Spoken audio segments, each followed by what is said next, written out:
Good evening, everybody. Welcome to another episode of Uncommon Sense with Jose Negron.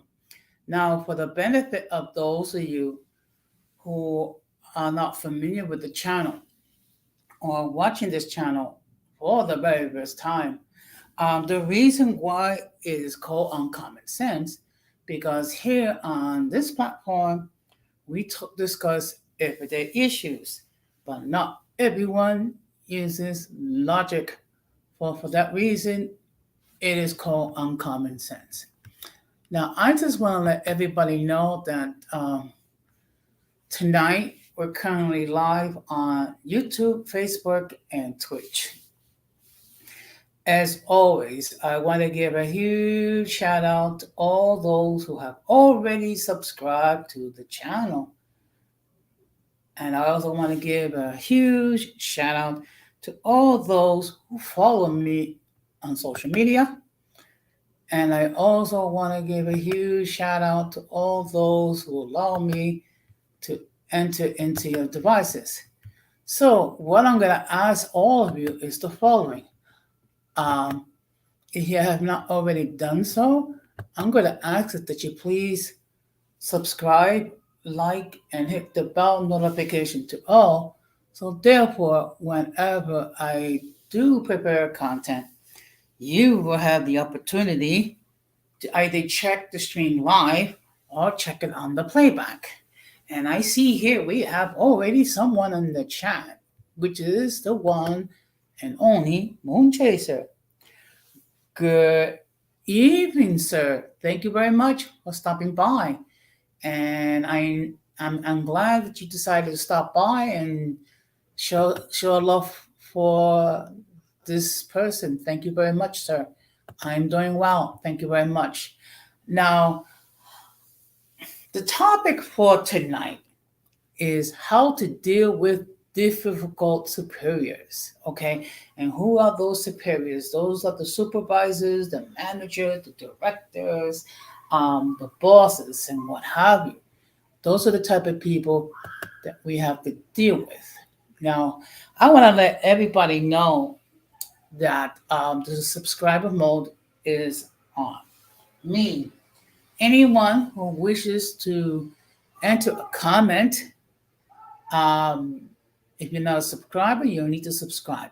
Speaking about subscribing, Moonchaser has his own platform.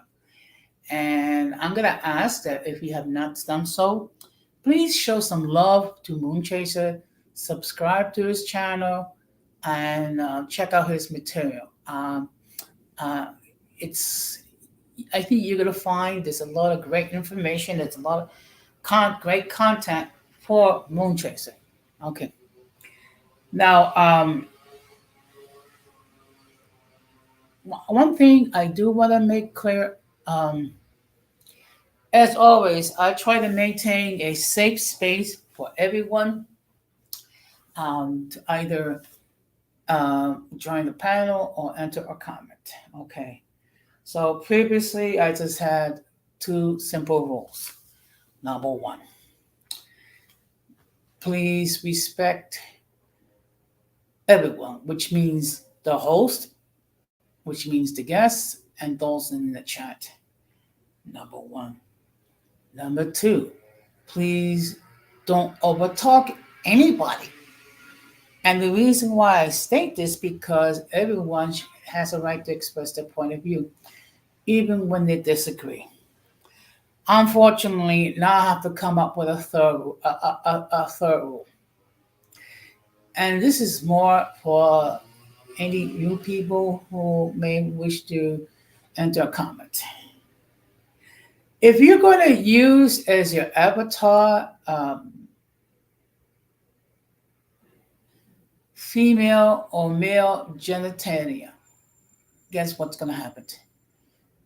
You will be blocked and you will be removed. You will be blocked or removed by me, or you will be blocked and removed by any of my faithful moderators. Okay. And as always, I just want to give a huge shout out to the moderators who who help me make sure that I have a safe space for everyone to enter their point of view. Okay. Now, people, you, those of you who know me very well know I do not censor people. Okay, but at the same time, please don't show inappropriate images like a female anatomy or a male anatomy as your avatar, because you will be blocked. You'll be removed. It is that simple. So now we're going to get into the topic, which is how to deal with difficult supervisors. Okay. Now, let me just share with you, which is factual. I have been fortunate, okay, in all the places that I worked, um, whether it be working for the city of New York or elsewhere, I have managed to get along with all my superiors for the, for the most part. And I have not had any disagreeable or angry confrontations with superiors. Okay. There's only one time that I had like a minor disagreement with a superior. This was when we had a labor management meeting. I'm not going to give you all the details, and I'm not definitely not going to mention the names. But at my first union management meeting, uh, there was an issue that I was bringing to my site director's attention. And then all of a sudden, she decided to raise her voice to me. And I just simply calmly said, "Excuse me, but there is no need for you to raise your voice to me. I am just simply bringing to your concern uh, an issue that needs your attention. And the fact of the matter was, you had stated any concern, bring it to your attention." And I just, and the person back down. And also, I want to welcome in the chat, the future is golden. Good evening, miss. How you doing? I hope you're doing well. And oh, by the way, I want to let everybody know also that the future is golden also has a YouTube channel. Okay. She is a very young and very articulate member of the biracial and multiracial community. And she happened to have her YouTube channel. So I'm going to ask that if you have not done so, please subscribe to her channel and check out her content. I just started watching her content. Okay, I'm glad to hear that you're doing well, future. So, and actually, I've been very pleased with her material. So I'm going to ask that if you've not done so, please show some love. And for everyone's personal information, the reason why I do this, when I do see other YouTube creators, I like to ask my audience to please to show some love to these people and subscribe to their content. Okay. And future, you're quite welcome, because we who are YouTube creators, and particularly positive YouTube creators, we need to do what we can to support each other, which means, in my case, asking my audience to please, give a shout out and check out their material, okay? Because here on this platform, it's not just about me. It's about my audience, which I call the uncommon folk.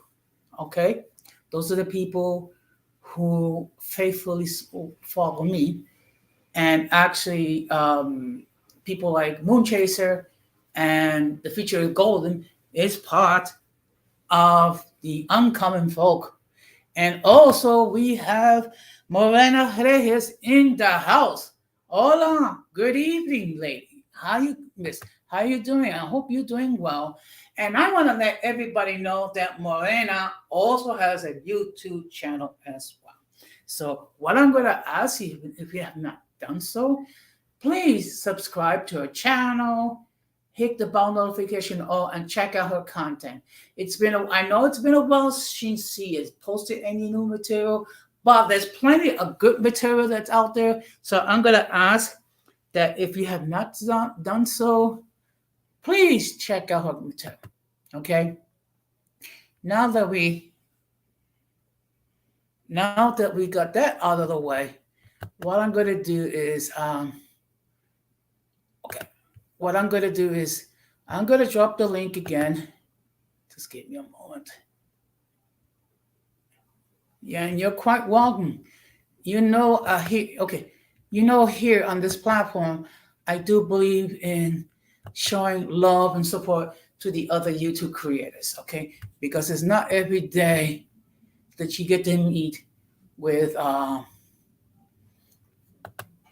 positive YouTube creators like yourself, the future, and Moon Chaser. So so what I'm going to do is I'm going to read an article.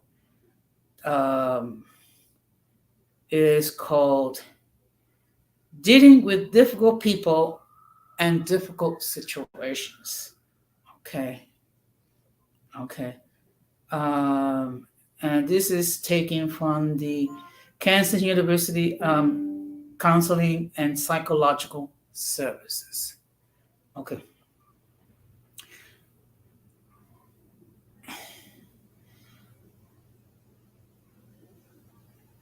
Now I'm gonna skip some of the lines because it has more to do with college, but the rest of it,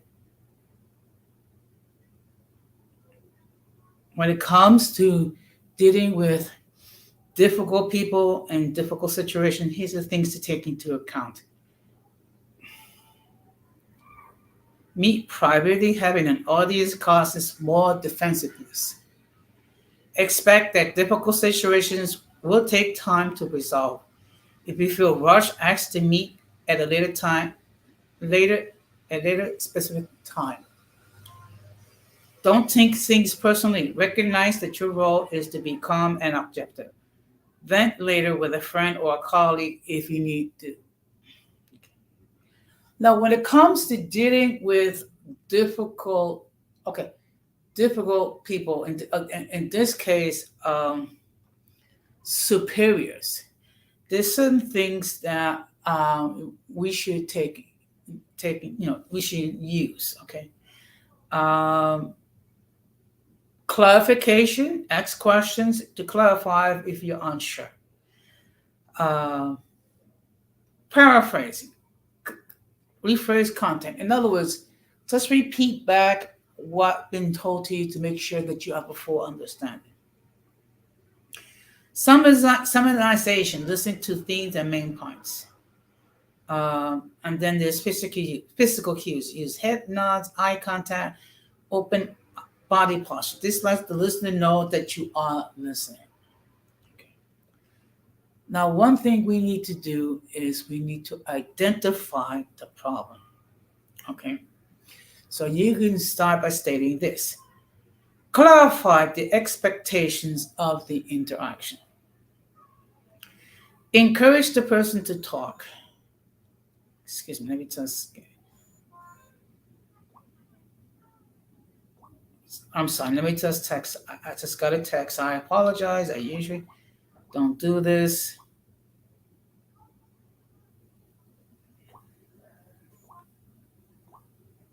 Okay. Okay. This provides you, okay, encourage the person to talk. This provides you more understanding of the real issues involving and often provides clues for possible solutions. Reframe the problem so not that it's not personal. Okay.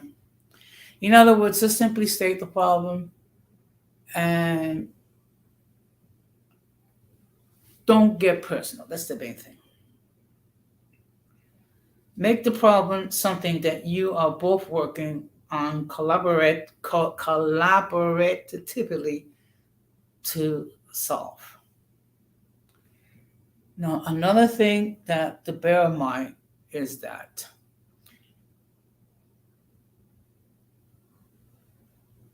now here's an interesting okay. Okay. Now here's an interesting observation. Problems are only opportunities in good cause.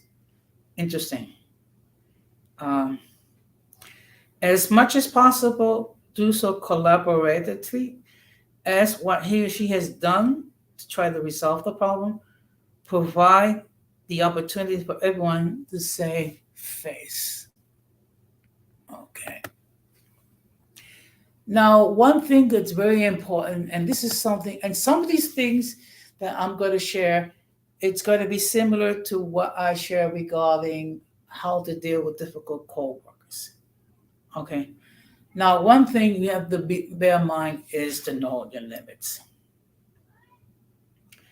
You are not able or responsible to solve all problems. Once you have done what you reasonably can do, don't beat yourself up if the outcome is not totally satisfactory to each of you. Don't let the other person's problem become your problem. Your job is to problem solve, not simply to take on other people's problems. Okay. Now here's some other tips to take into consideration. Make requests, not ultimatums. Focus on the present, not the past. Focus on what you want, not what you don't want. Also, be mindful regarding whatever progress. Acknowledge the progress to the other person. Reward yourself for achievements. Okay. And I see we have another comment. Um, now, if anybody wishes to join the panel, they can do so. Now, I do understand that sometimes people prefer not to join the panel uh, for multiple reasons. Um, I don't want anyone to feel obligated uh, to do anything that they don't feel comfortable. Some people prefer to comment in the chat, which is perfectly fine. Okay. Now, one thing we need to do is to communicate properly. Communication problems are most common reason for seeking counseling, according to 40% of all counseling issues. Problem solving training changes communication skills and aids in creating interpersonal relationship satisfactions. Now, here are some tips that may help. Be realistic. Change takes time. Appreciate the small steps of improvement. Stay friendly. Work up to the more difficult topics. Don't make negative comments. Focus on the positive. Be optimistic. Remember the good things about this person. Try not to generalize criticism. Do not use always or never. Say things that will, in ways that will make it easier to hear. Make sure you understand what's being said. What I heard you say was, is that what you meant? Okay. Now, let me just give you my take in this article.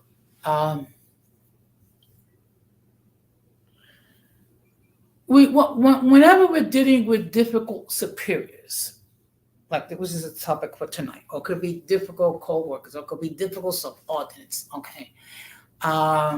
We must never take it personally, okay?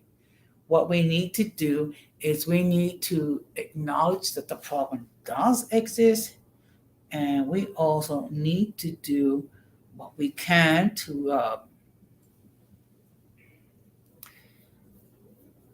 focus on the problem, not the person. Okay. Because sometimes when we're dealing with difficult people, we spend more time focusing on the problem and not focusing on the issue. Okay. And also, another thing that's important is try to think, put yourself in the other person's place and have some sort of empathy. Now, I'm going to share with you another article. Actually, this is from Dr. Barbara Markway, and it's an article in Psychology Today. And the name of the article is 20 Expert Tactics for Dealing with Difficult People. Okay. So I'm just going to read to you the article. And again, if anyone wishes to join the panel, you may do so. Anyone who wishes to enter a comment, you may do so as well. So I'm just going to read to you the article. Believe it or not, you can stay calm, diffuse conflict, and keep your dignity. Now, here's some key points. You can't reason with an unreasonable person, but there are proven techniques to better manage dicey situations. Verbal de-escalation tips include listening, staying calm, and looking for the hidden need. Remember that one response does not fit all. You will need to remain flexible. Okay. So we've all been there, trying to violently to reason with an incredibly difficult person. The situation proves frustrating, maddening, and sometimes even frightening. The truth is, you can't reason with an unreasonable person. However, there are proven techniques to better manage such dicey situations. I learned the ropes of what's technically called verbal escalation from many years of working in hospitals. Every year we go through training on how to diffuse difficult situations in which a patient, family member, or even another employee was extremely angry and seemingly out of control. I just want to acknowledge that there's currently 4 people watching the stream, and I just want to say thank you very much. And I also want to acknowledge the fact that Reese from Philly is in the chat. Good evening, sir. Now, Reese also has a YouTube channel, so what I'm going to ask you to do is, if you have not done so, please subscribe to his channel and check out his content. Okay. What follows are tactics that professional crisis intervention teams use, and you can learn them too. You can use these techniques with your boss, customer, family member, or even a stranger. Keep in mind, the closer your relationship with the person, the more knowledge you will have that will best work to calm things down. These tips may feel unnatural at first. When you're dealing with a person behaving unreasonably, the fear response center in your brain, the fight, flight, freeze part, is going to be activated. This part of the brain can't distinguish between a customer yelling at you or a vicious dog about to attack you. It's up to you to engage your conscious mind in order to diffuse the situation. Some of these tips are general, suggesting a mindset to cultivate. Others are more specific in advising you on how what to do in the moment. Okay. Now, again, some of these techniques, well, to be perfectly honest, was discussed at last night's stream, but it's applicable in each situation. Okay. Now, the first tip is to listen. Okay. Listening is the number one step in dealing with unreasonable people. Everyone wants to feel heard. No progress can take place until the other person feels acknowledged. While you're listening, really focus on what the other person is saying, not what you want to say. Okay. Number 2, stay calm. When the situation is emotionally charged, it's easy to get caught in the heat of the moment.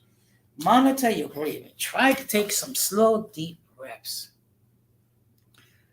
Number three, don't judge. You don't know what the other person is going through. Chances are, if a person is acting unreasonable, they're likely feeling some sort of vulnerability or fear. Number four, respect and uh, reflect respect and dignity towards the other person. No matter how a person is treating you, showing contempt will not help productivity resolve the issue. Okay. Number five, look for the hidden need. What is this person really trying to gain? What is this person trying to avoid? Number six, look for others around you to help who might be able to help. If you if you are at work and there is an irate customer, quickly scan to see if a colleague is close by. Number seven, don't demand compliance. For example, telling someone who's upset to be quiet and calm down will just make him or her irate. Instead, ask the person what they are upset about and allow them to vent. And we also have the person's Keisha. Good evening. Thank you very much for stopping by. Now, I want to let everybody know that Keisha also has a YouTube channel. So I'm going to ask that if you have not done so, please subscribe, like, and catch her material.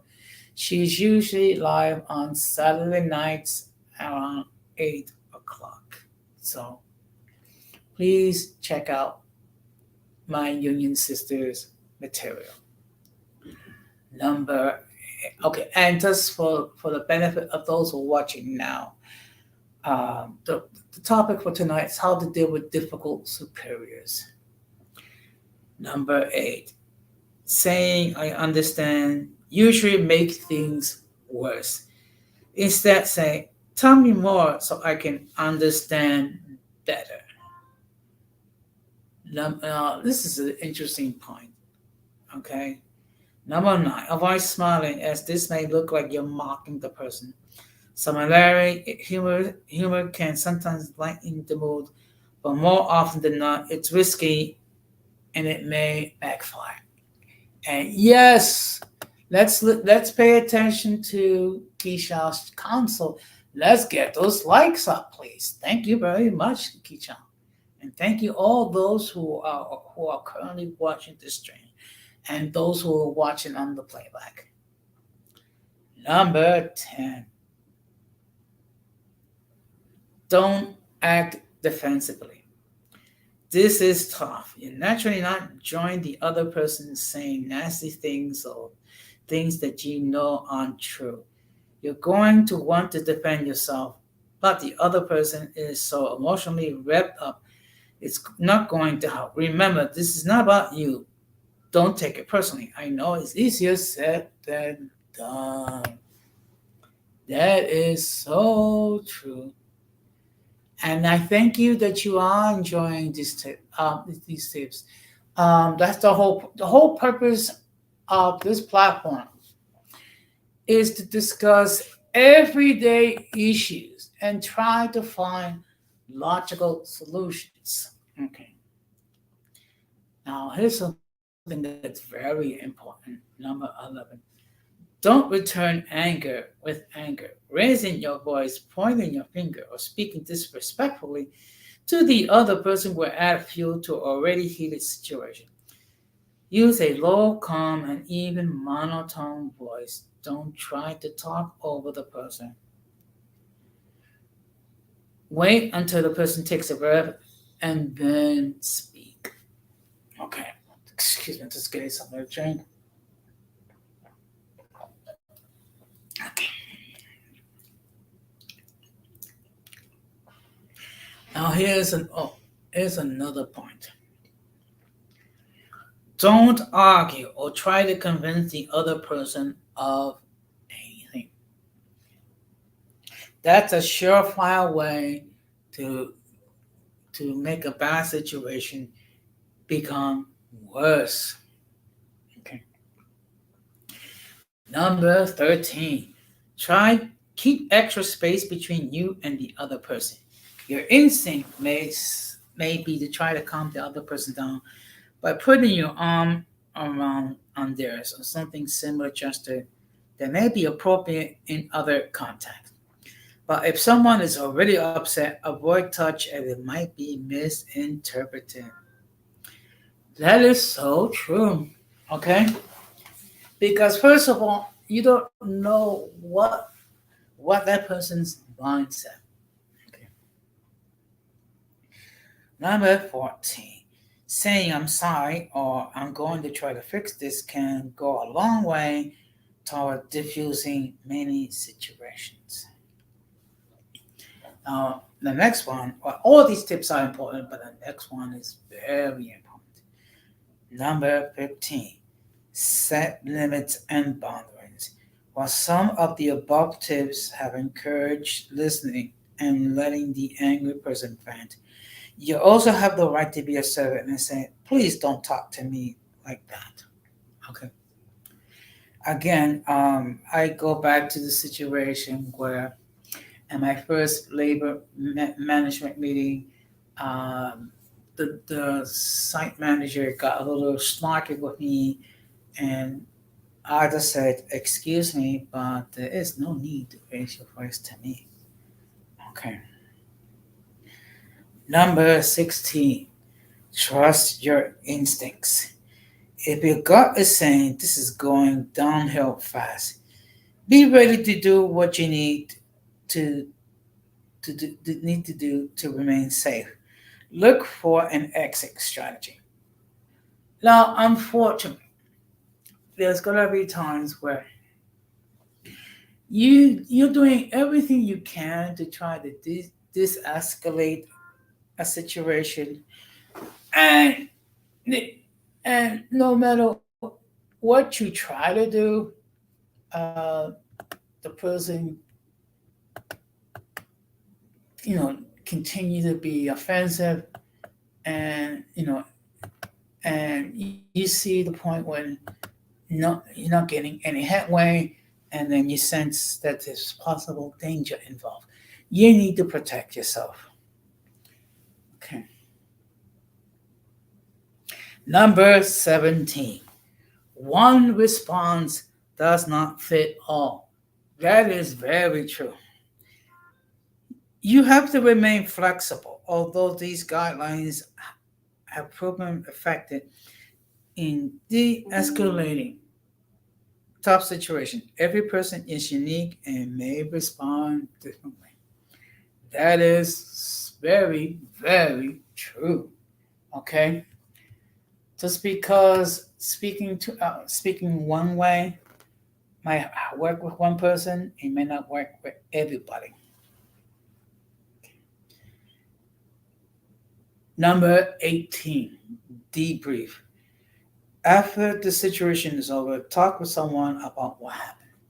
Because you need to find some way to de stress yourself.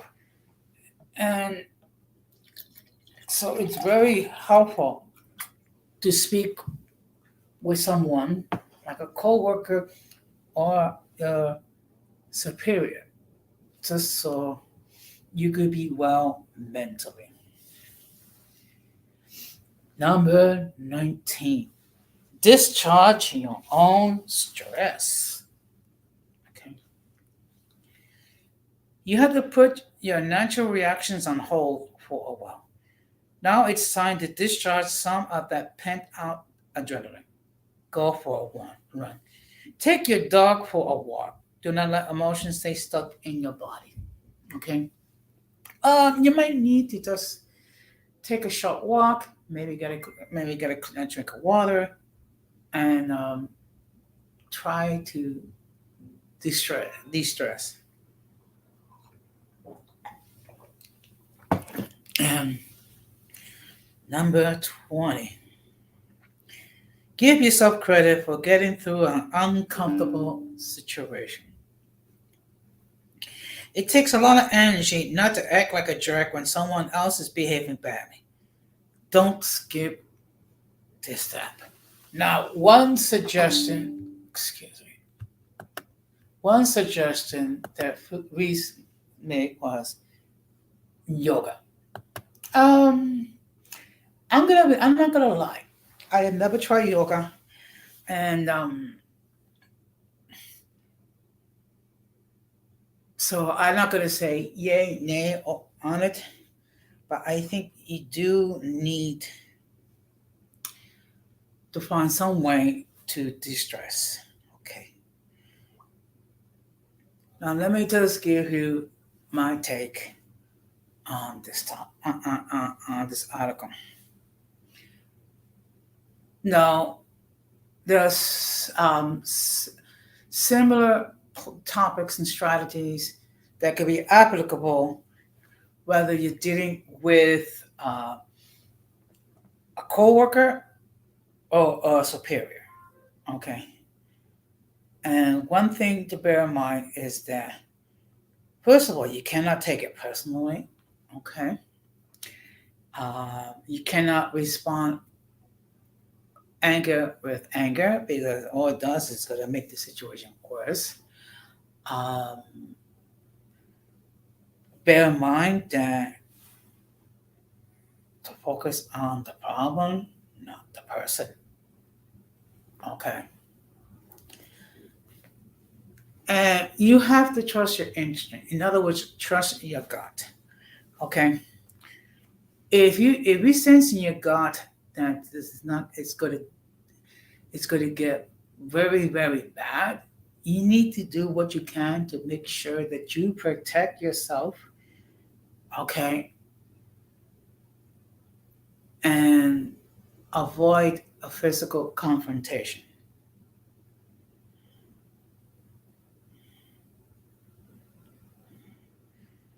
Okay, so what I'm gonna do is,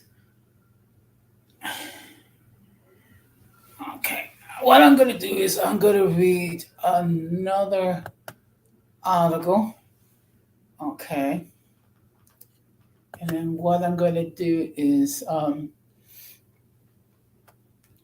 hopefully anyone will consider joining the panel. Excuse me, it's just that, and I tend to talk a lot. Okay, okay, I get it. You can't. Okay, well, you know what? Keisha, there'll be other streams, and in fact, I'm doing a stream um this Thursday at 8:15 p.m. Um, I'm gonna be discussing what are the characteristics that make a true friend. Okay, and so hopefully you'll be able to join their stream, and if not, well, there'll be other streams. Okay, because as you can tell, I do these streams on a regular basis. So now what? Now there's another article written by Kimberly Key, and the article is 8 ways to talk with to difficult people. So let me just share with you the key points. The key to successfully talking to a difficult person is effectively shutting down one's personal triggers. When someone is giving unsolicited advice, blaming, or attacking, they often are really talking about themselves. When a difficult person is speaking, it can help to empty one's mind of what to say and how to respond. That encourages connection. Okay.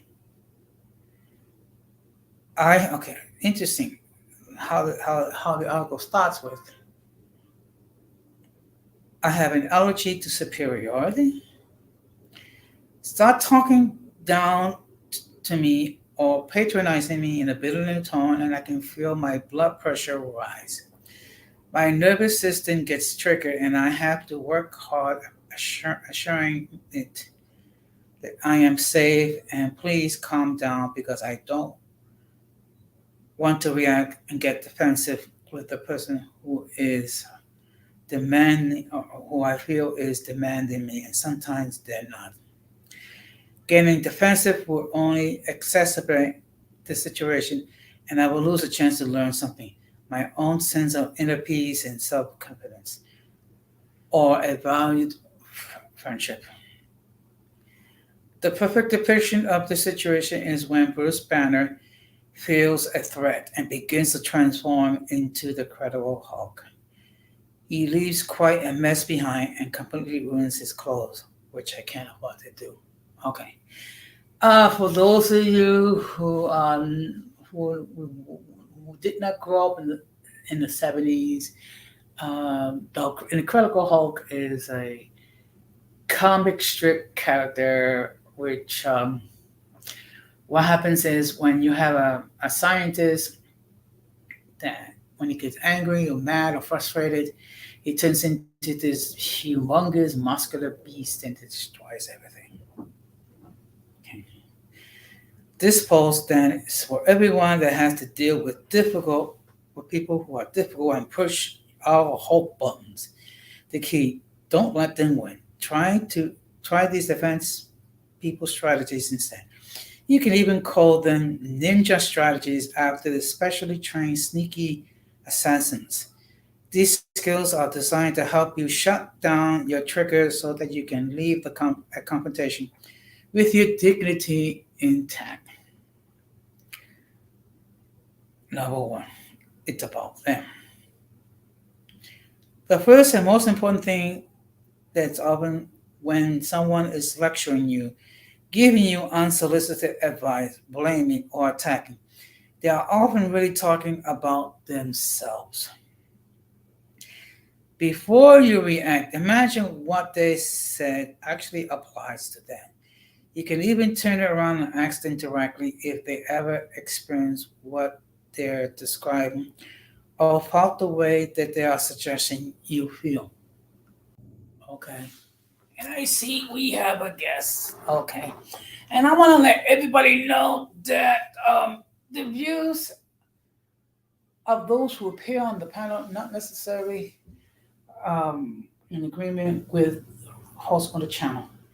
Um, any attempt to copy the material without the consent of the host or the guest is host of the channel is prohibited. By appearing on the call, you waive your rights to your image. Some of the views that people may hold may be considered offensive to some people. If you do not like the, if you don't like the content, you can block the channel. So let's see what this person has to say. Hi, Okay. I am King Ferdinand of Spain. Good evening, Don Armando. Yeah, I know. I just like, yo, you know what? Since it's you know, I don't know how you should call this. Indigenous month. I'm like, Yes. okay, let's just go and poke fun at the Spanish royal family. Cause that's what I do. Yeah. Yeah. Well, you know, But other than that, as far as dealing with difficult supervisors or superiors, if I might add, yes. um, sometimes you could actually be peaceful.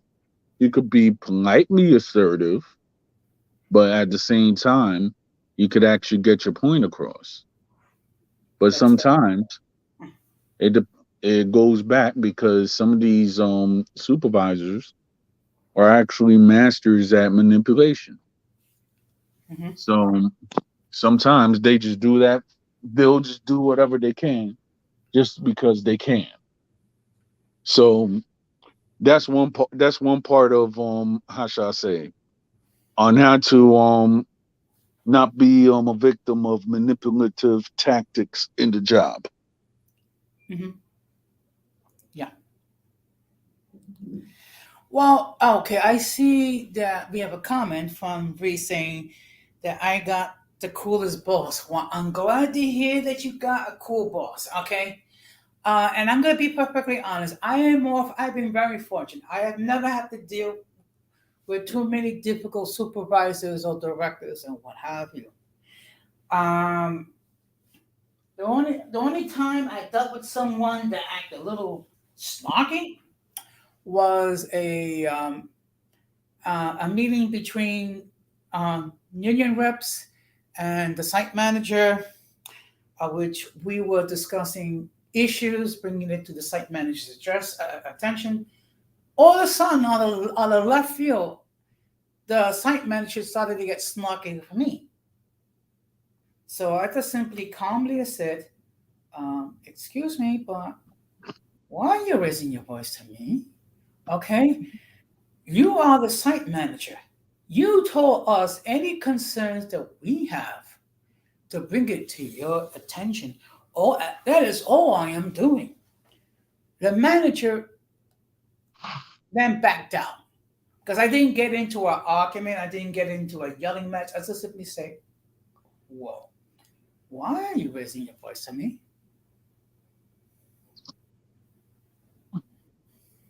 Yeah, well, for me, I mean, in my past jobs, I, me, and my superiors always had to get into a shouting match.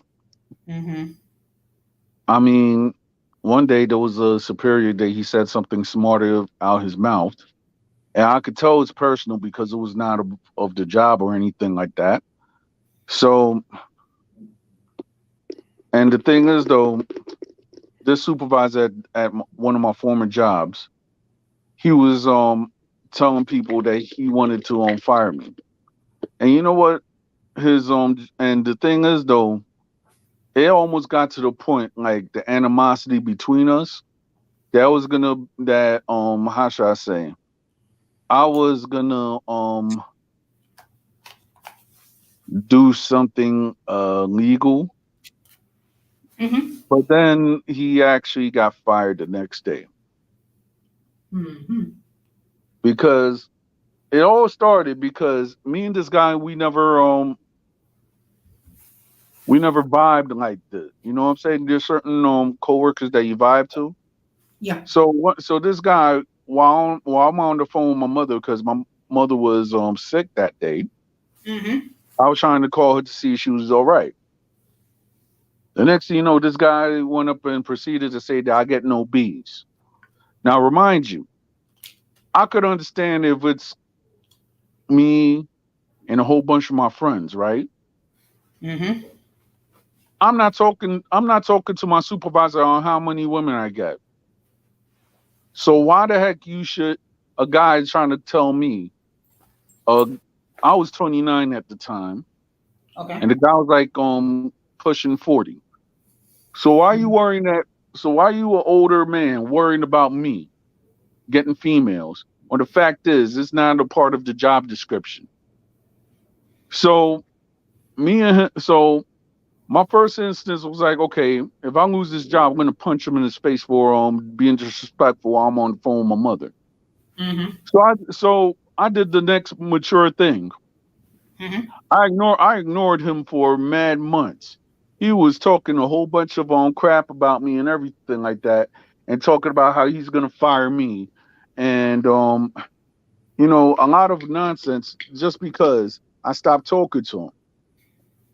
And it got to the point that that he was so braggadocious that he's like, oh yeah, I'm gonna get him fired or whatsoever, right? Mm-hmm. I went up and I took a 2 week trip to the Dominican Republic.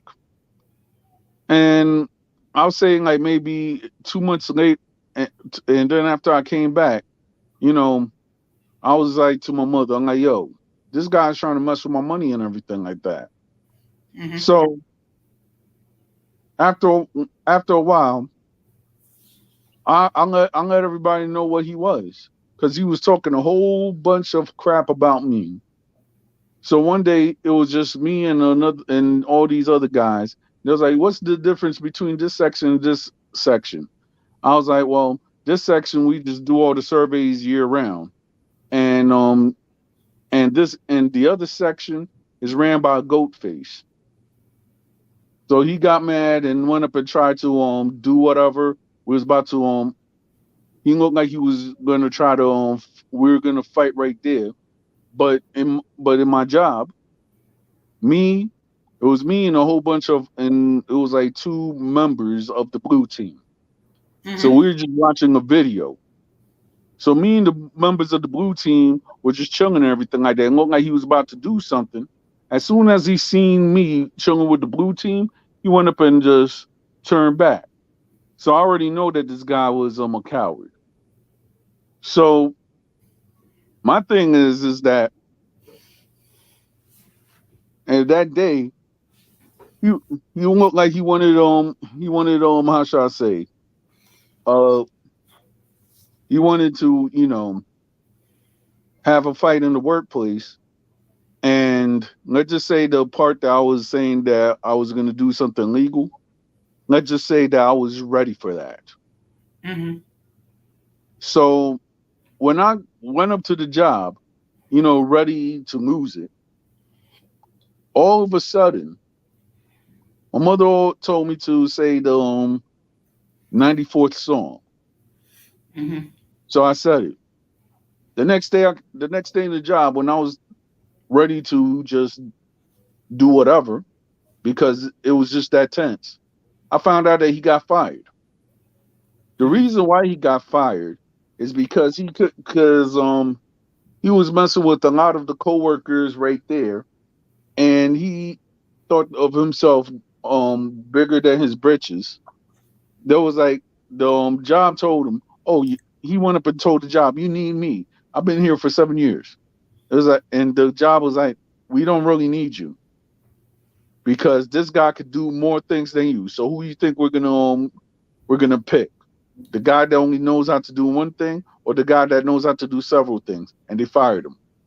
Mm-hmm.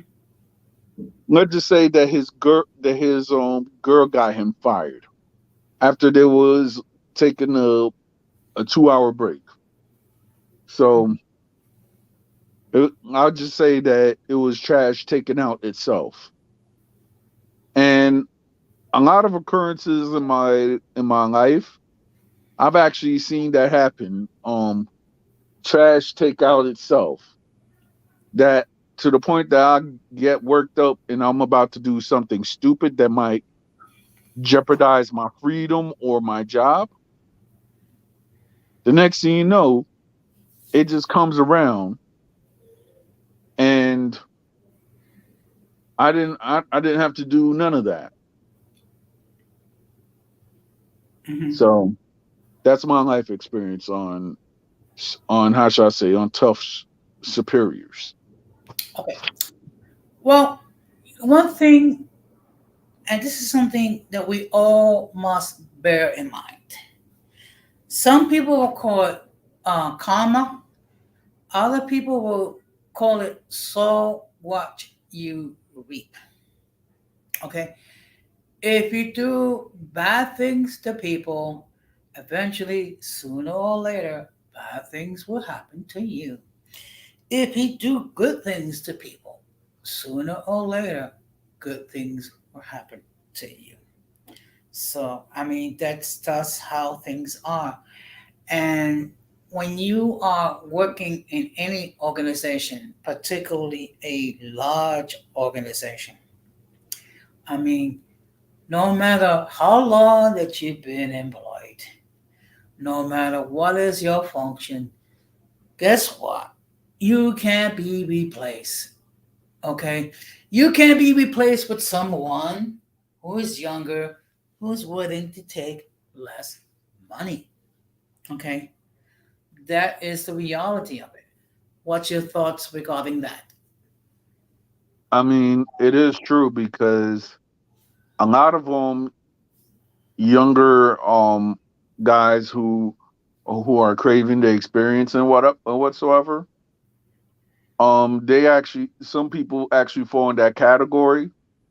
But then there's certain people who have seniority that actually abuse their power. Because I have a friend, and he's of Asian descent, Yes. and he was working in a job as an IT for 3 years. So Hmm. they went up and they had him on probation for 3 years and everything. So he was working as an IT, and he did what he was supposed to do. But just because he had seniority, he wasn't the person who was assertive or whatsoever the case may be. They ran on top of him because he was trying to be at least professional, and they got him fired on the job because of a technicality, which they actually made because he was actually doing his job. But the thing is, though, since I guess he didn't hang with the people of the seniority or kiss their behinds, they went up and they actually think like, oh yeah, we could do whatever we want to him. And then you have certain people who are within the employment structure in that job that have no skills. But since they have like seniority or they kiss the seniority behind, but yet they have no skills, and they were unprofessional, as in using curse words around a federal setting and doing nothing but talking how should I say, inappropriate in the workplace. But yet, my friend who went up and did his job and did not do most of the stuff and kept it to a professional level got fired just because he didn't kiss seniorities behind. Hmm. So it could actually go both ways. Yeah. Well, I mean, that's what happens, and more likely it happens um, in certain large employers where there is no union involved or the union is very weak. Because basically the super director can, in a place when in those places, a director can say to you, "I don't like you," and fire you on the spot. Okay, that's the difference between working with in the private sector as compared to working in an environment when you are covered with unions. Now, what I've done before you came on, I was just reading an article regarding certain tips you can do dealing with difficult people. So what All I'm going right. to do, I'm sorry, go ahead. All right. That's what I'm saying. Keep So talking. yeah, so another thing to consider, number two, can you hear me? Let's say you're dealing with someone who just can't stop talking at you and has a habit of interrupting when when you try to respond. You can hold up your hand with your index finger, not the middle one, or simply say, "I'm not finished yet. One moment, please." Or deepen your response and share, "I really haven't finished." And when you interrupt and change the subject, "I feel like you're not interested in what I have to say." If they are just chomping at the bit, you can listen to them. But you can also share that while you really want to listen to what they're saying, you can't focus and truly hear until you can finish what you are saying. Your point, your thoughts on that. I I have came across individuals of that same manner. And then when you actually have a different viewpoint, they'll try Yeah. to gaslight it as you're arguing with them, and then you'll have to go to the office just because your viewpoint doesn't coincide with your supervisor's viewpoint. Hmm. And I've seen that, and I've seen that happen with me and other individuals. I just muted Mike because like around my like around how should I say my area, somebody was blasting loud music, so I didn't want it to be a copyright strike. Appreciate it. Thank As you. as I was saying, it was certain aspects with employers, as I say, as far as seniority or whatsoever, Mm-hmm. that you could try to tell what's something wrong or whatever the case may be. And then when you're trying to say something was wrong, they'll try to gaslight it that you're the problem. And then the problem that you're trying to go to your boss to tell what it is doesn't get fixed, but yet you're in the hot seat just because you're trusted. Mm-hmm.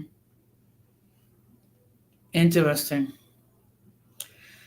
But believe me, Yeah, okay, but sometimes, and let me tell you something. I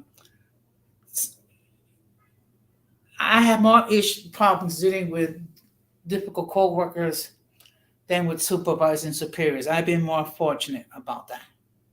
right. Okay, so now the next thing to consider: make yourself heard without advice. Perhaps you actually want to share with the person, but you don't want their advice. You can deter your frustration by telling them upfront that you'd like to share a story or experience without getting advice. Ask if they can just listen so you can get a few things off your chest.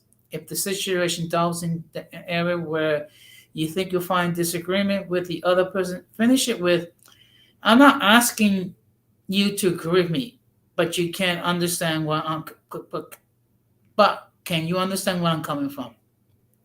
And if you actually want someone's advice, but also want to stake out the freedom to do what you want to do without upsetting the other person or feeling obligated to them, be upfront about it. I would like your opinion. Yeah, I really want to discern what I want to do. So would you give me advice even if I don't end up following it? Your thoughts? I mean, it's actually like a cat. I'll actually say it depends on the workplace because you could not follow that advice and it could come back to bite you in the rear. Uh-huh. But then you could follow the advice and then it could bite you in the rear if it's wrong advice. Yeah. Because in the I guess in today's workplace, depending where it's at, it is so cutthroat that certain people um are just trying to get over or trying to make a hardworking person do more just because they don't want to work hard or they just want to get ahead. So you have to be very wary, how should, wary, or you have to be very wise and see what advice is being given out. Mm-hmm. If it's an advice that is, goes against your job manual or the code of conduct in your job, I would say not to actually do that because if it goes against the code of conduct in your job, it could actually cost you your job. So Yeah. you have to see who is actually giving the advice. If it's a guy that's a good reputable superior, you follow that man's advice. But if it's a guy that has no projects or has nothing to his name, but yet he has a reputation of screwing over his coworkers or his subordinates, Mm-hmm. just don't take advice from that guy because 9 times out of 10, he has a very bad history within the company. Mm-hmm. That's a very interesting point that you're bringing out. Okay. Um, because I'll be perfectly honest, sometimes when certain individuals, I will hear advice which is like, I don't think this person thought these things out because if they did, maybe they would not be making these suggestions or this advice. So I think you do have to properly discern everything. all the time. Now, the next thing to take into consideration to be what's called a power listener. We talk about a few things that you can say, but the most essential ninja strategy is to listen. Really listen. Understand what a person is saying and what they appear to be feeling underneath the words. Then repeat it so they know that you really understand them. This single act of acknowledging what the other person says can reduce much of the friction in our common in communications. You don't have to agree with the person. Good listening isn't about agreeing, only understanding the other person's perspective. Ninja listening is about understanding another person's perspective and then compassionately relaying what you have heard them say. When a person feels heard and understood, they can more fully hear you and healthy bonding occurs. Your thoughts? I actually agree with that whole statement. And it's better to acknowledge and when you actually being a powerful listener, Mm-hmm. because at the end of the day, certain people, if it's shown that person just busting you off, or they're not listening, or they didn't, or you could have made a 20-minute speech and then that person still didn't hear what you said or forgot what you have to say. Sometimes it could leave either parties frustrated. Mm-hmm. That's very true. That's very true. And one thing that can definitely make it difficult if you make assumptions. I mean, Yeah, I mean, yes, because assumptions. It's it's funny because I'm just saying assumptions in daily life. That's why I guess within, I'm just saying with us as being content creators, mm-hmm. with assumptions and not facts. This is why certain content creators, not all, but just the ones that you and I know, Don Jose, Yes. with assumptions, this is why certain people have conflict, because a person will assume just because of their background or where their surroundings are, that certain things is the way what their worldview has to say.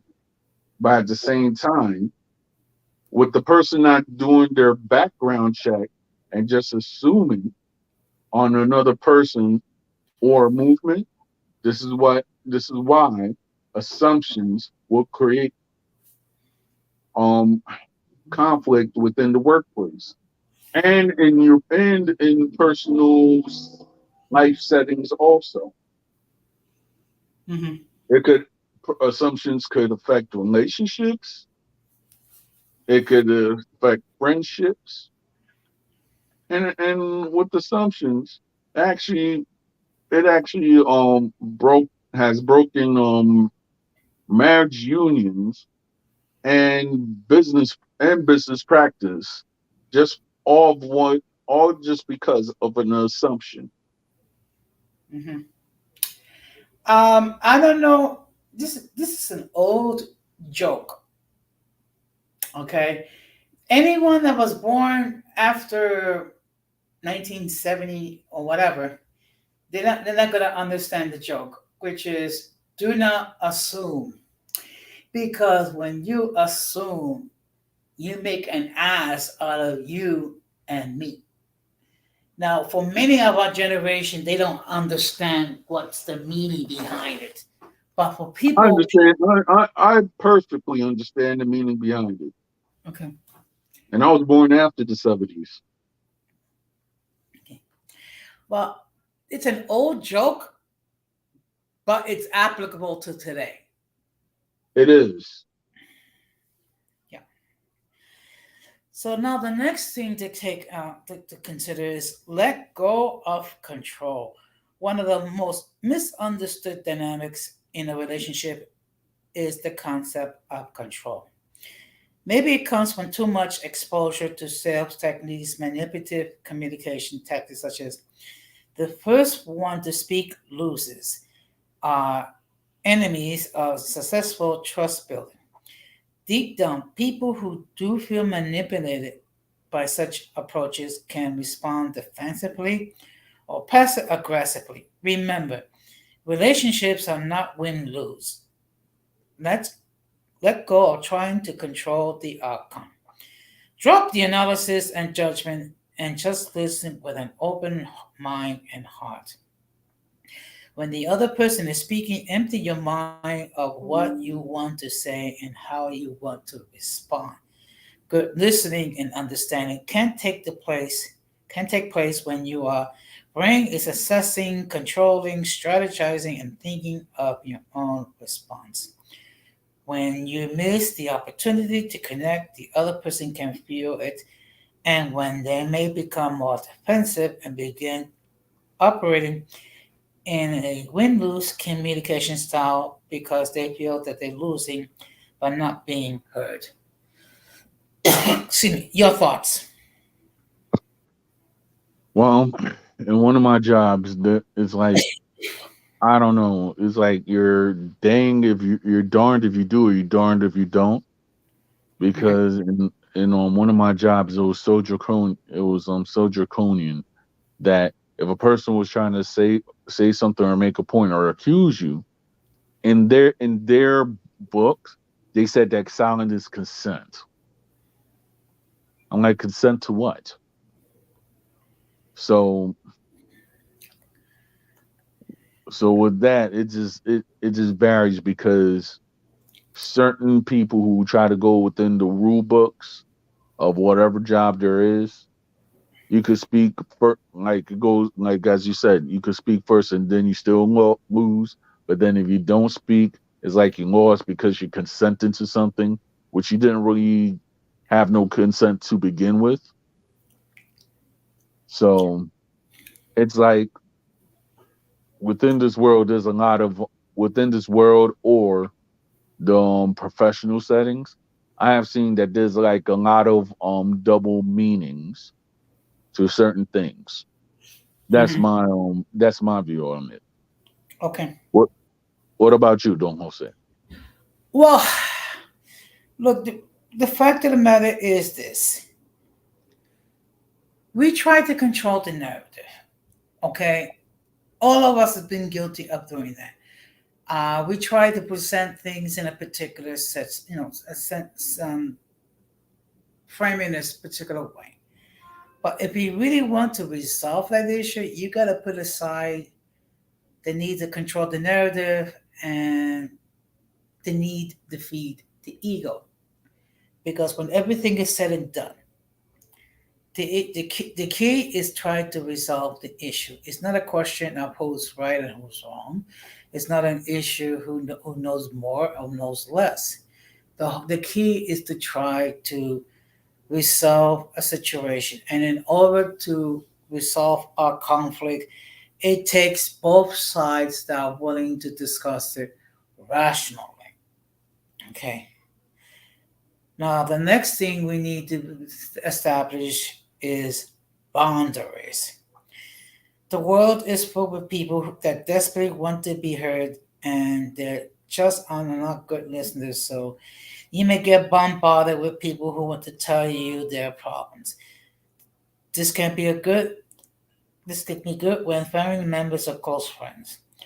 Others, set some limits. Perhaps a coworker wants to talk to you about their personal problems. Again, but really don't, but you don't really have the time or energy. Plus, you need to keep focus on your own work tasks. Simply respond by letting the person know that you really like to hear more, but have to get back to work. You can also compassionately say, "It sounds like you've been through a lot of pain and hurt with that. I hope you can find somebody to talk about these things." Your thoughts? I actually agree with that statement, Don Jose. Yeah. Because look, it's one thing. if you have a family member or a spouse or a child that wants to talk to you regarding a problem that they have, when it comes to a coworker, you do need to set boundaries. Okay, okay. There's certain things that unfortunately we are not equipped to resolve, whether because we do not know, have the full knowledge, or whether it be with like the wisdom, or whether it be with like the knowledge. Okay. Now, a couple of weeks ago, I get an email 5 minutes before my time to leave for the day from another union rep complaining that they're being denied the opportunity to work overtime. So I'm thinking to myself,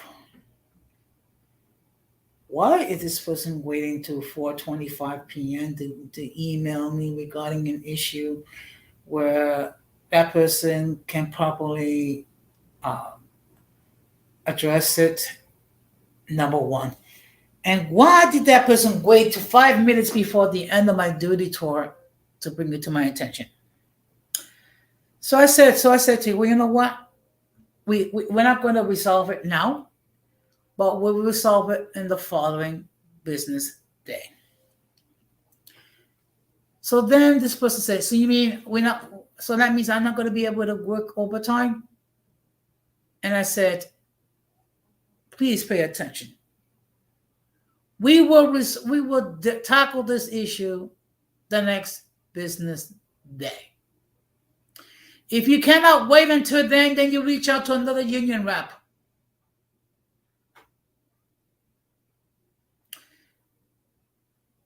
Now what's Yeah.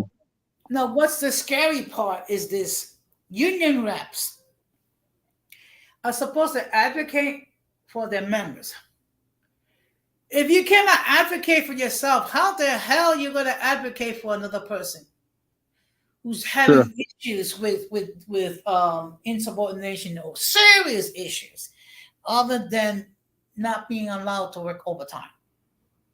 I know. Okay. And this person has the annoying habit of emailing, even including the president the of the local, to complain. First of all, there's certain things that that you don't. Okay, there's certain things you should be able to resolve on your own. Okay, Right. okay, and then if you, for whatever reason, you're not able to resolve the issue on your own, then you reach out to a fellow union rep and you pay attention to what the other union rep is saying, and then you follow that person's lead. And then if you cannot deal with that, there's a person called an organizer, and then you go up the chain. But you do not annoy or bother the president of the union simply because you're not allowed to do some overtime.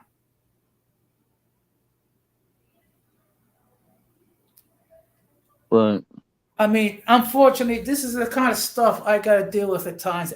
And it's very important that you set boundaries. Okay, there's no way I'm going to address an issue 5 minutes before the end of my tour, particularly something that you waited until 4:20 something in the afternoon to let me know that you had an issue. So obviously, if you waited to 4:25 p.m., that means the issue was not serious. So don't expect me to treat it as life and death or that all hands on deck. If you sat on this problem all freaking day. Your thoughts? Right. I I actually agree with it because certain people are procrastinators, and from the scenario that you just actually said, it sounds that this person who actually has a history of calling union reps or whatever the case may be, just because they don't want to do overtime, I think this person is not an actually good good worker or has good work ethic. So if that person did not or does not have the skills to try to build it on his own, just because on their own, just because of shifts or whatever the case may be, like if that problem is not resolved, what's going to be the next problem that person is going to come to when it comes to something job related? And if that person continue to be problematic and try and always call the union, 9 times out of 10, that that person is going to luck out in a few because people are just going to be tired of dealing with that with the problematic person. Yeah, that is true. Now, when it's me, what I try to do, I try to resolve the issue myself. If it's something that I'm not all that knowledgeable about, or something that I need some assistance, what I will do is I will reach out to another union rep, and I say, okay, this is the situation. This is what's going on. This is what I've done so far. Okay, can you assist me how to properly address this situation? But the key is that I indicated, okay, this is the problem. This is what I have done so far to resolve the issue, but the issue remains. Okay, now that's a big difference. Now, I definitely would not be sending an email to the president of the local regarding something that could be resolved locally. Okay, Right. yeah. So now the final thing to consider: lasting love is about compatibility. Our intimate relationships have an amazing ability to trigger our Hulk reactions, especially when we are mismatched. Two keys to a winning partnership are how the people in a couple communicate and how to make repairs after a disagreement.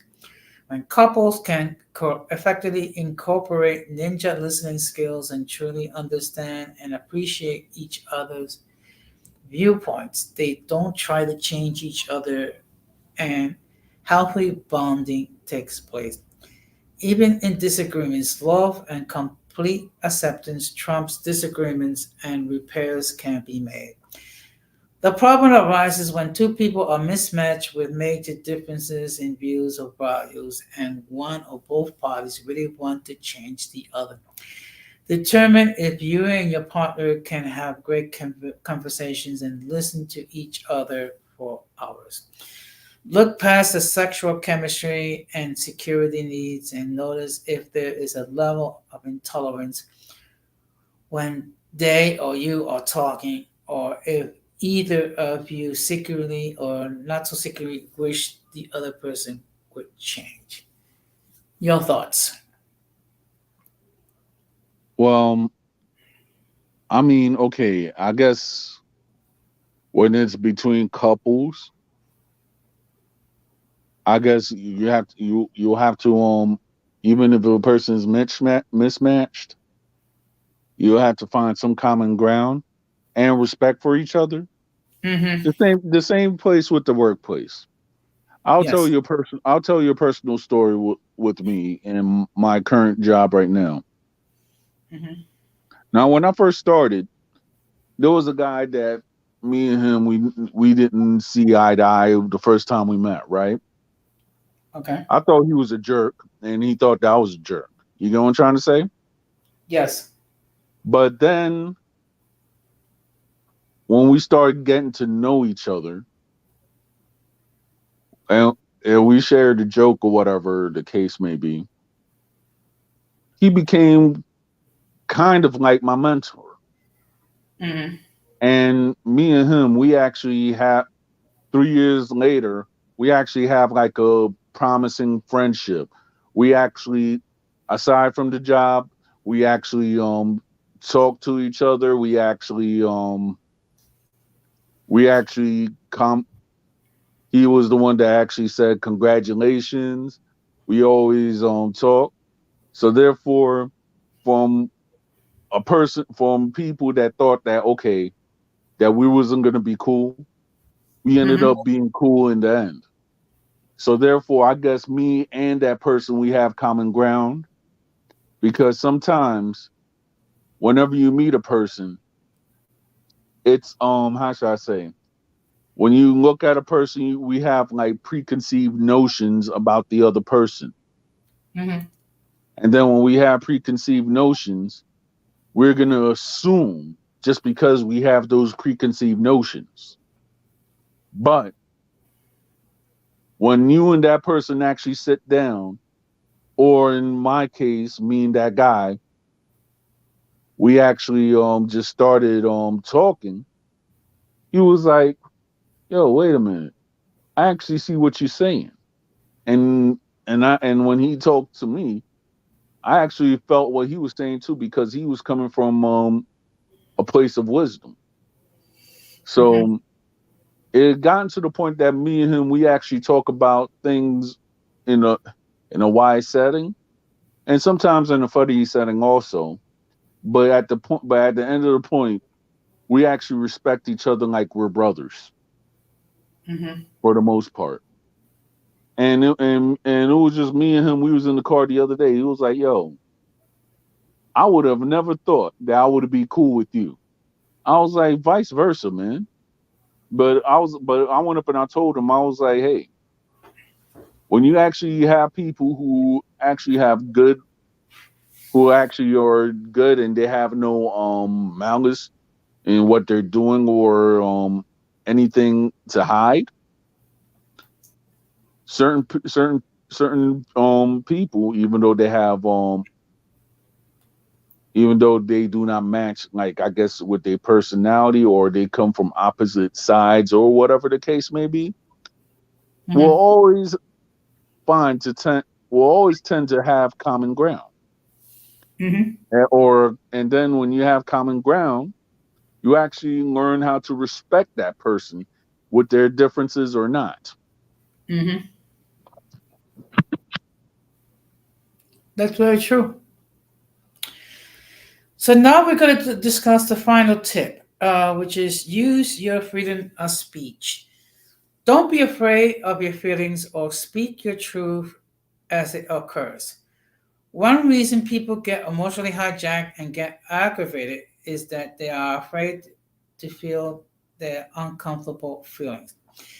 They want to get along with others, so they bottle up their feelings. Perhaps they don't share what movie they want to see, what food they want to eat, or what they want to do instead of keep giving in to the other person's desires. What generally happens is that it's like a ticking time bomb. All that built up frustration comes out at once. Or someone deals with a person who's constantly criticized them for a dozen little things, like a dripping water faucet. If the recipient does not address the drip as it occurs, but just muffles their anger, an explosive birth will eventually be guaranteed. Voice your feelings before you can say or do so. Say, sorry, I really don't want to eat pizza again. I'm overloaded with work and I can really use your help with the kids tonight. I feel hurt when you point out my flaws, and I personally beat myself about all these things more than you know. Can you try offering me a bit of kindness and support? I really could use that instead. Your thoughts? Well, I actually agree with using your freedom of speech, Mm-hmm. but I mean, I'm just gonna use current events. Sometimes freedom of speech is not always free. Yeah. and we're actually seeing this come to play when it actually concerns the celebrity Mr. West. Mm-hmm. So he could be free to say whatever or whatever the case may be.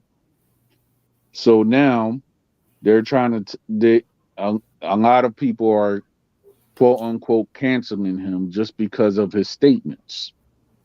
So now I guess since he had lost all his advertisements or contracts or whatever, and he has a lot of his businesses being shut down, including I guess his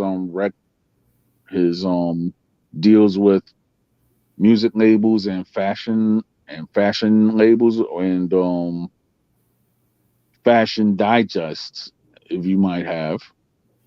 Mm-hmm. Certain people are just saying that he should have just be quiet and just go with the narrative. But what a lot of people are not seeing is that even though all these relationships are being terminated, not one of these build big name companies or corporations I might say Mm-hmm. do not have all given back this man his ownership of what they did. So therefore, when it comes to music or fashion and the designs, a lot of people are trying to make this guy into a pariah, but at the same time, there's certain stuff that a lot of people are actually pointing out the hypocrisy Mm-hmm. of what this man is at. Maybe his hypocrisy, but then corporate hypocrisy in America.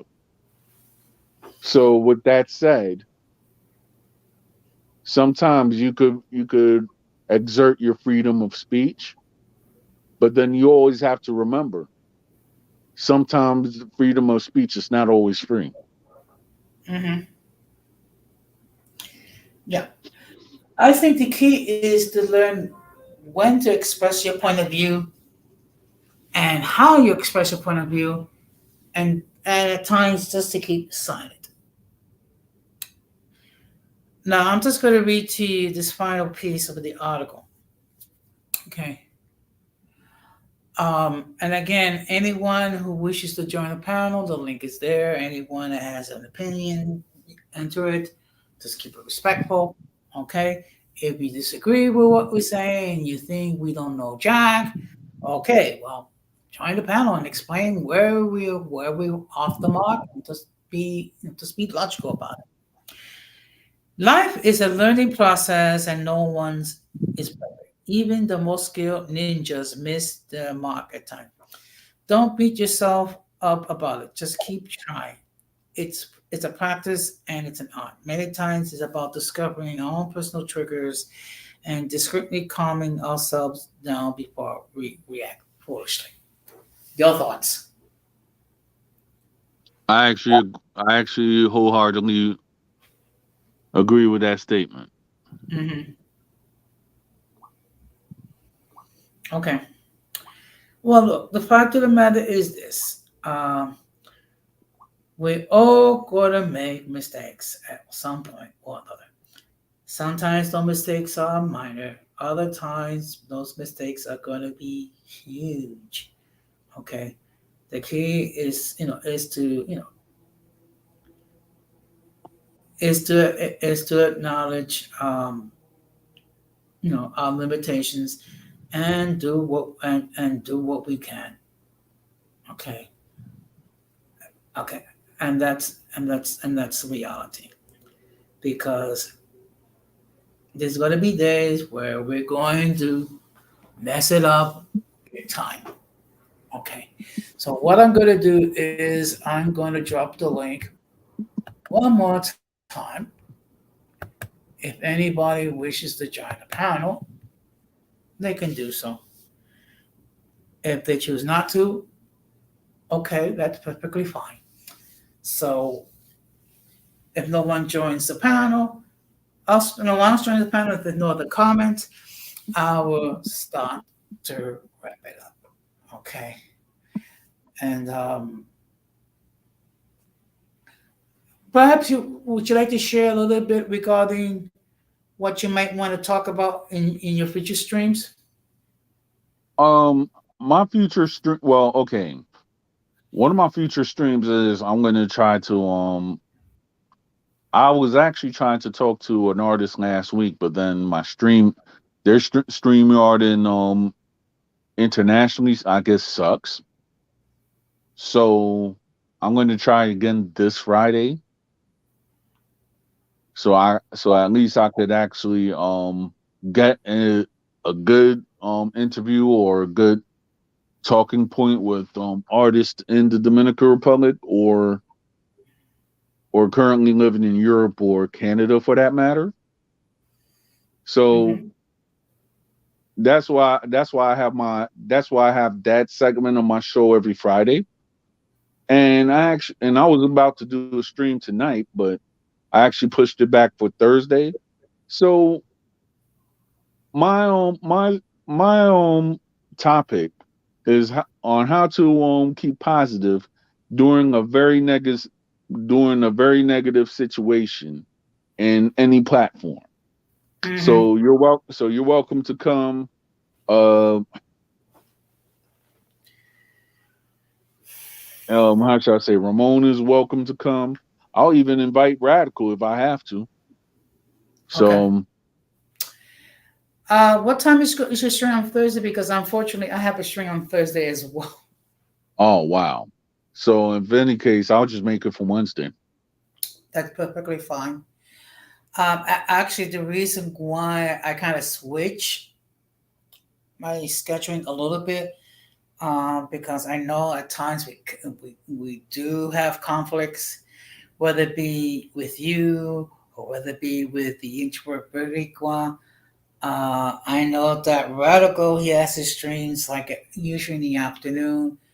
It's just since I'm on vacation this week, I'm able to, to watch it in more or less in its entirety. I did not join the platform because when it gets to issue regarding FBA or what have you, there's not a great deal that I can offer. So there are times I'll just simply, I'll just be in the background. Maybe I'll enter a comment here and there, or I'll just listen. Um, I do know that when Radical does have these topics, usually a couple people on the panel gets a little bit sensitive regarding the topic.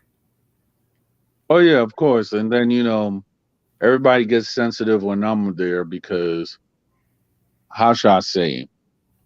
And I'm quoting a friend of mine's that I've actually met on the social stream. I'm Mm-hmm. gonna try to talk to him like maybe later on or something like that. Yes. And I'm gonna try to make a stream called Imposter Syndrome. So imposter syndrome is, I guess, when you have certain people who are actually from one place Mm-hmm. and and you may not fit the cultural norms or whatever the case may be. And they'll try to say, oh, yeah, you're an imposter or whatever the case may be. So it's not only, I've actually dealt with this ever since I was in my teenage years. I'm 39 right now and I'm still dealing with it. Yeah. But then you have certain people who are making it worse instead of better, instead of actually learning and trying to understand people, because a lot of people who are of your same culture or cultural background will not have the same experiences. So when a person think that they know all the experiences of one person, 9 times out of 10, this is where assumptions and conflict will arise. Mm-hmm. So, and then this is where I guess imposter syndrome actually happens. So, with that said, I might just do a stream about that, or I might just switch it up for whatever. I might do it this week. I might do it next week. So at least that point will be filled out about how everything is within this current day and stage. Yeah. What I find bizarre, when you have certain individuals that question who you are and saying that you're not who you are, my question is, what do they gain? I mean, it seems to be more like a gotcha moment, okay? And people need to be allowed to identify themselves as they see fit. But Okay, then you have to understand something too. yeah, There's been an agenda which has been going down for years, and it's culturally, there's always have you always will have people. I'm just talking about any race yes, that they want to praise one big group or whatsoever the case may be. So hmm, certain people who actually when you actually say who you are, they know who you are, but yes, they are committed to misunderstanding you. The hmm, reason why is these are the two sides of it. You got people who know who you are, but yet they gaslight on an admixture or mixture on who you are. So therefore, when you say who you are, they want to gaslight on what you are, whatever the case may be, just because you have you might have a different culture behind it. So therefore, all of a sudden, you have to say, "Oh, this person's not it." When the hmm, fact is, if you actually look at certain histories within the world, a lot of people have forgotten that there's nobody's pure hmm, unless if you actually look at it, think about it. Look at Genghis Khan and look at Hannibal, right? yes, Hannibal almost conquered the whole known Europe at that time, right? And he came from Africa. hmm, So when a person will always say, "Oh yeah, I'm pure this, you're pure that," without doing a DNA test, 9 times out of 10, there might be of a more mixture that they actually thought just because of that historical background. Then you have certain Chinese people. You have certain Chinese people who they say that they're pure Han, right? And they stand by that. But then you have certain Chinese people, if you actually look down the line, thanks to Genghis Khan, there's Chinese people, Indian people, and people who are like in Central Asia, oh, that they have one common ancestor. hmm, So when they have like this one common Mongolian ancestor, nobody in the world, and they're saying there's 1 out of 1 million men that actually have this gene. This is what scientists have said, and certain European people also. hmm, One thing you have to look and see is that when you actually break down genetics, there's no such thing as a pure person. hmm. Well, at times I have to chuckle when I hear people talk about that I'm pure this and I'm pure that. Okay, first of all, there's been so much intermixing, okay, throughout the centuries. So when I hear these people talk about I am a true American, and it's like, no, you're I'm not. like, Listen, how? first of How? all, first of all, you immigrated from somewhere, within the last couple of generations. Okay, the only so-called native real Americans are the indigenous people to this country. Okay, and I think they came from elsewhere, thousands of years ago. So this whole point that they are true American, or the true black, or the true white, or the true whatever, it does not exist. And then listen to these people argue back and forth saying that they're true whatever. First of all, we don't you don't know that maybe 6, 7, 8 generations ago, okay, maybe your ancestor was a slave, and then how could I say this? Your master, how could I put this? Grape, grape your ancestor. How should let's just say this. Well, we could actually use the word now since certain bywords is actually messed up by YouTube. We could actually say that person violated your ancestors' rights, Mm-hmm. or another another how should I say term that we could use is that person was just an all around degenerate. So therefore, certain people who owned other people, believe it or not, were degenerates.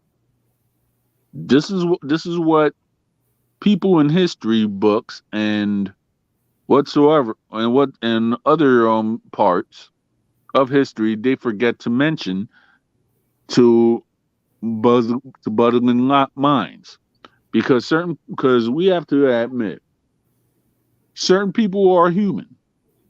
We're Mm-hmm. not. We just we have our faults and everything like that. Yes. But then certain people who we actually could, who I guess the populace could say that was a great person, but then when you actually look at that person, or you see that person's value or what that person's legacy is about, you could actually sum it up that some of these people were actually degenerates. Yes, that's true. I mean, I put the example. If you think about the Roman emperors, okay, some of them were great men. Some of them were, you know, they were able to achieve many things, and actually they improved things for the citizens. And then you have certain individuals that were outright degenerate. I mean, if you take a And there, look at, and certain people, and I'm just saying, and I'm just gonna say this. Another term that we could actually use is certain people who are actually held within their against their will were victims of debauchery. yes, So there was actually full on debauchery if you actually look at certain places in history. And then when you actually talk about certain things within about debauchery, whatever you could whatever heinous acts debauchery could fall under, there's a lot of there's a lot of stuff which certain people will try to omit out of history, but it's there. And then when you actually talk to certain how should I say self deniers or people that just want to try to whitewash any history, Yeah. about their debauchery and there are many victims of pillaging and debauchery, the first thing they'll try to say, oh, we did that, so therefore we could be on top. Instead of acknowledging that you actually made a lot of victims and destroyed and remade civilizations just because of the victims of debauchery. Hmm. Yeah. Interesting point of view. Okay. Um, Now, if no one else wishes to enter a comment or join the panel, what I'll do is I'll start to wrap this up. Um, because one thing I will never do an 8 hour or 9 hour stream. I'm sorry. Okay. I got other things to do. Okay. Now, I think if you're able to do a stream for 9, 10, 11 hours, more power to you. It's just that I'm sorry, I don't do that now. First of all, no one is going to listen to me talk for 9 to 10 hours, even someone that has some knowledge and has a little bit of intelligence. People get tired of listening to the same person go on and on and on. So when you have someone who's, how could I put this? They don't have a lot of brain cells functioning, and then you give them a mic, and then you allow them to speak for 9 to 10 hours, and what they're talking about is pure gibberish. And it's like, I'm it's sorry. like, why are you still talking, for crying out loud? I know. I know. It's funny because when you have somebody that says, "Hey, welcome to the family," what family? You just talking gibberish. Or when you have the same people talking about, oh, there's a battle to get these sexy ass Latinas and Mr. BBC. No, it's not talking about that. I went up and I went to this guy's and I addressed that situation. Okay. So when I went up and I talked to that guy about that situation or what have you, um, I told him what was going on. I said, like, yo, fam, why is it that you actually showing up on a lot of streams and you're saying the same thing? And when I brought it to his attention, he was like, "There's a guy who's been trolling me, and this is what he told me that they're mad just because he has a Dominican wife. So what they do is that they make fake accounts using the same picture, trolling of him and his wife. So therefore, whenever you and I or Jose or Ramon, for that matter, when we're talking about something which has nothing to do with what this troll says, this troll will automatically go and say the same slogan. Oh, you Latino people are mad just because we steal your women with BBCs or something like that. So when I actually talk to the individual, who I'm not going to name because, out of respect of his privacy and everything, Yes. he did not actually bring that energy of what this troll is actually saying. And I was actually on Fighter's channel and it was like, yo, that these people always troll him. And they always say the same thing. Whether it's your page, my page, Ramon's page, and Radical's page. They always say the same narrative. So while I was on that person's page, there's a guy by the name of Hebrew. He actually says, that the person who might be responsible for that trolling Mm-hmm. is no other than 123. Mm-hmm. So because it doesn't make sense. Why is it like say if you and I were talking about, let's say for example, cars, right? Yes. We're not talking about women, we're not talking about Hispanic issues or whatever the case may be. Mm-hmm. Why is it if we're talking about cars, you got one idiot that will go to the chat room and talk about his BBC and how he gets a lot of women and telling people, oh, this certain group of people are mad just because I got this BBC. You see how nonsensical that is? Like you can't really use that in a sentence.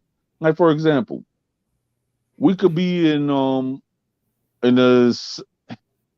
in a party, right? You know, I'm talking Mm-hmm. about a top notch party, right? Yeah. And we're talking about business ideas and art histories or whatever the case may be. Then you got one pendejo that will talk about his BBC, which has nothing to do what sophisticated people are talking about. So it's getting to the point that certain trolls just need to act sophisticated or just get out the or just get out the page. And it's fun, and you have certain people that have a wrench and they don't use it. But then when you actually say something which is informative, they try to block you just because your your information goes against their narrative. So that's my piece on it.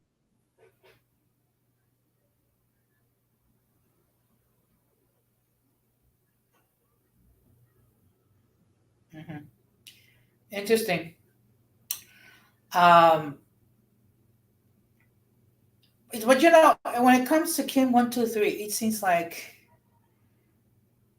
he'll talk about the same topic Monday, Tuesday, Wednesday, Thursday, Friday, Saturday, and Sunday. After a while, it gets boring talking about the same crap. Okay. And of course, he has his minions that follow him blindly. Well, well, it's funny because okay, when you're actually talking about minions, you have certain people of the um, I, I don't even know how to describe this group anymore. The Traders Tap. Yeah, I think that's why we should call them. We're not gonna even call them Hispano Tap no more. We're Okay. just gonna call them Traders Tap or Coon Tap. You get what I'm trying to say? Yeah. Or how should I say? Sell. Matter of fact, we're not. This is the top. We're just using this new term for now on. Hmm. Sellout taps. Okay. Yeah, the sellout taps. And it's funny on how you have certain people who are the minions of this, of these sellout taps. If you might add, you know what I'm saying? Yeah. So when you have certain people who will have a brain like Christina and Denise, and in certain cases Valentina, Hmm. these sellout taps, they actually try to go and their own minions, which look like that they don't really have a fledgling career or a life, will go and try to make assumptions and and I guess they don't really have personal relationships because Hmm. the stuff that they talk about and the affirmations that they make about another person or another content creator is to the point that you have minions, and the reason why that they even talking their stuff is that they don't really love their country or their culture. They're sellouts because they're trying to appeal to all the um alt-right nationalists or white or to the white power center because they think this is what they need to quote unquote revolutionize Latin America. When Mm-hmm. the fact is, they do not, these people, they do not have a scope in politics or law to do this, that, or the third. So what they do is they go on affirmations and their personal feelings on on how their worldview on how everything should be. When the fact is, they haven't studied law, they haven't studied economics, nor they haven't understand. They don't even understand agriculture on how to feed people, on how to have on, on how to have just laws that everybody could actually adhere to, and most mostly, if hard times actually come, on how to bounce back from an economy.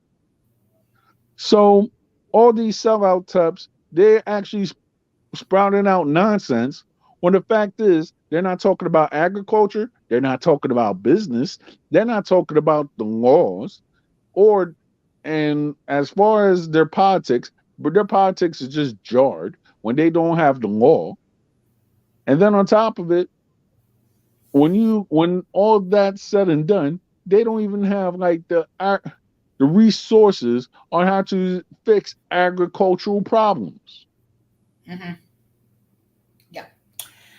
Well, I recall on Radical's last stream. Okay, you have certain individuals that try to make an assumption or stating a belief. Okay, however, when you ask them to give examples or dates when this supposedly happened, all of a sudden you hear cricket sounds. Okay, because unfortunately, you have certain individuals that will argue, but they won't have any facts because they're going on their feelings and their feelings alone.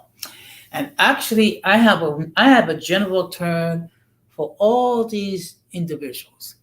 They are called the mentally and intellectually challenged, or the mix, as I like to call them. Because if you take a look at all these different groups, the slow taps, the Hispanic taps, the diverse taps, the state taps, all these different you know all these trader taps or what have you. They all share certain traits. One of them not be able to think logically. The other one not able to accept criticisms. The other one is not. They argue with emotion. Then on top of it, yeah, there's one key thing that you have to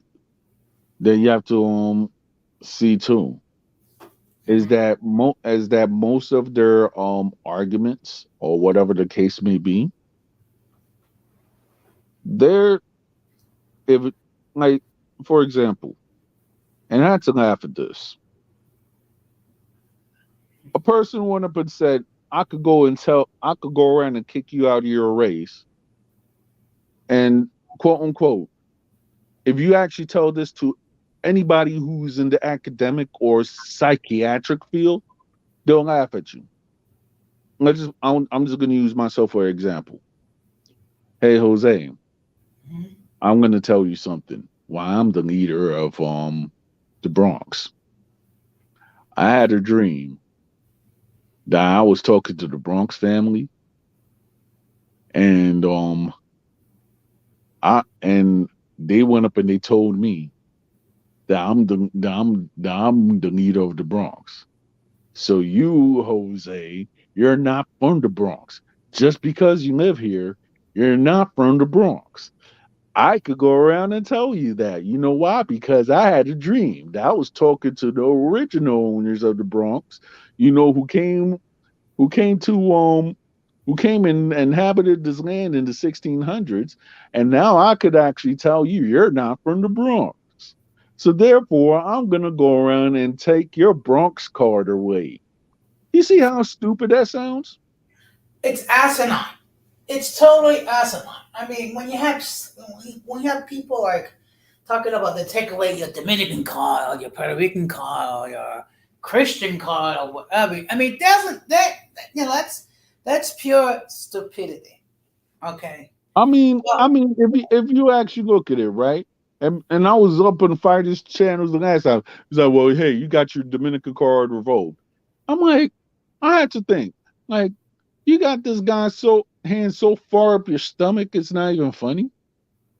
That you as a human being actually believe that a guy who said that he had a dream of quote unquote the patriots of Dominican Republic, which by the way, there are paintings of what they look like, but we actually don't know what they look like because well, we actually have our our how should I say artistic representations of what they look like. When the fact is, there's only one actual picture of one of the founding fathers. The other ones are just how should I say, artistic representations or whatever the case may be. mhm. So we would not know what they actually look like or what their phenotype is. We're just going off by history, right? So you're gonna Yeah. tell me that you went up and you wake up early, you went up and had a dream that these guys went up and spoke to you in Spanish, and you came up with this system on how to revoke somebody's card. And remind you, you was not born in the country. So therefore, you go to people who were actually born in the country and you're gonna tell them, I revoke your card just because I had a dream which was nonsensical and which is laughable because if you actually historically look at certain stuff, that's like me telling you I had a dream about Hannibal and he told me you better have my car right now. And your European card or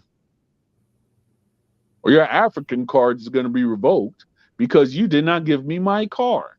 You know what I'm trying to say? It just Yeah. sounds asinine. Hmm. Yeah. It is. But what I'm gonna do is we're gonna start to wrap this up. Because but I do appreciate all the people who appear in the chat. Okay, I'm not gonna start naming them because I don't want to like overlook one person and then that person getting upset and then carrying on and on and on. Oh, I didn't mention it, whatever. So I'm just gonna simply say, you know what? I appreciate all those who commented in the chat. So I'm gonna start to take. I'm gonna take closing remarks. So, Don Armando, what's your closing remarks regarding tonight's topic? My closing remarks is that whenever you enter the professional or job field, always stay in alert when it comes towards supervisors and your colleagues. Because sometimes your supervisors might help and your supervisors might not. And sometimes your colleagues could help and then your colleagues can't. So therefore you have to discern on who's right and who's wrong. And also for anybody who's actually in the professional field, read the 48 or 50 laws of power and read about psychology because 9 times out of 10, you might be a psychological pawn and you might not even know it until you read books. Mm-hmm. That's my take on the current politics within the job force in America today. That's my closing statement. Okay. Well, in any case, Don Armando, thank you very much for appearing on my platform. So Now, you said that your stream's going to be on tomorrow night. What time? I'll try to make it for 8 o'clock. Okay. Yeah. So I will join, and I will, and I'm going to ask, everybody else, um, whether it be live or after, the playback, to please to check, if you can, watch Don Amando's stream tomorrow night. I just want to thank everybody who enter a comment, and I'm just going to give you my closing remarks. Okay. When it comes to dealing with difficult superiors, a lot of the things that was discussed is applicable both to co-workers and superiors. Among some of the things you need to do is be mindful not to take it personal with these conflicts. It's very important to remain calm when you are in dealing with difficult people, and also do not respond with anger, because all that does is makes a bad situation even worse. So that being said, just want to let everybody know that Thursday I'm going to be discussing what makes a true friend. And there's a reason why we're having this discussion. Because sometimes we do not have a clear concept what is a true friend. So I'm going to be sharing some characteristics regarding what our true friends are. Okay. I will be live at 8:15 p.m. Eastern Standard Time. Okay. And on Saturday, at 5 o'clock Eastern Standard Time, I'm going to have a short video regarding my mother's birthday. She would have been 89 years old Saturday. So I'm just going to do a short stream to honor my mother's memory. And His with that, birthday was in October too. yes. Mine was as well, and hers passed. My mother would have been 83 Okay. if she was alive. Yeah. Well, I am sorry for your loss. I'm, I'm sorry for your loss too, sir. Thank you very much. So, that being said, I'm going to close the same way that I always close. Let us be good to one another and each other. And that being said, I thank you, and I would appreciate those who go watching the playback. Please hit that like button, and if you have not done so, please subscribe to my channel. And that being said, I thank you all for your time. Okay, this has been another episode of Uncommon Sense with Jose Negron, and I wish all of you a good night. Peace out.